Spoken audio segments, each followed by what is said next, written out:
அருளின் வண்ணக் கனவுகள். ஒரு அழகான கடற்கரை கிராமத்தில் அருள் வசித்து வந்தான். அவன் ஒரு சிறந்த ஓவியன். அவனது உலகம் எப்போதும் வண்ணங்களாலும் கற்பனைகளாலும் நிறைந்திருக்கும். அருள் இயற்கையிலேயே மிகுந்த இரக்க குணமும் மென்மையான மனமும் கொண்டவன். ஒரு மாலை நேரத்தில் அருள் கடற்கரையில் அமர்ந்து அலைகளை வரைந்து கொண்டிருந்தான். அப்போது அலைகளுக்கு நடுவே ஒரு சிறிய மீன் மணலில் சிக்கித் தவிப்பதைக் கண்டான். மற்றவர்கள் அதை கவனிக்காமல் கடந்து சென்றனர்.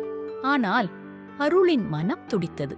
அவன் ஓடிச் சென்று அந்த மீனை தன் கைகளில் ஏந்தி மீண்டும் கடலுக்குள் விட்டான். அந்த மீன் துள்ளி குதித்து கடலுக்குள் செல்வதை அருள் புன்னகையோடு பார்த்துக் கொண்டிருந்தான். அவனுக்கு பணம், புகழ் மீது ஆசை கிடையாது. தன் கலை மூலமும் அன்பின் மூலமும் மற்றவர்களுக்கு மகிழ்ச்சி தருவதையே அவன் வாழ்வின் நோக்கமாகக் கொண்டிருந்தான்.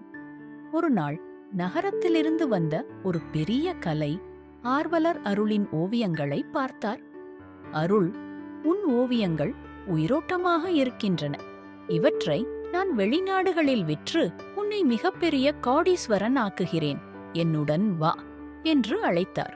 அதற்கு அருள் அமைதியாக பதிலளித்தான்.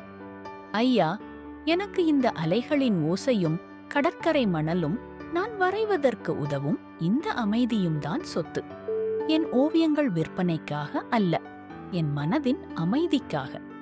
அருளின் இந்த பதில் அந்த அதிகாரியை வியப்பில் ஆழ்த்தியது.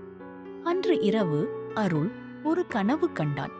அவன் காப்பாற்றிய அந்த மீன் ஒரு தேவதையாக மாறி கடலுக்கு அடியில் இருக்கும் அற்புதமான உலகத்தை அவனுக்கு காட்டியது. மறுநாள் காலையில் அருள் எழுந்தபோது அவன் படுக்கைக்கு அருகில் ஒரு அழகான அபூர்வமான முத்து ஒன்று இருந்தது. அது அவன் காட்டிய அன்பிற்கு இயற்கையே கொடுத்த பரிசு.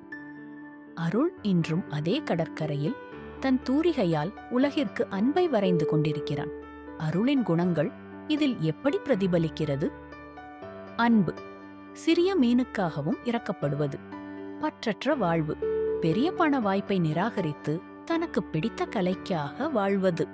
உள்ளுணர்வு, கனவு மற்றும் கற்பனை உலகோடு நெருங்கிய தொடர்பு கொண்டிருப்பது.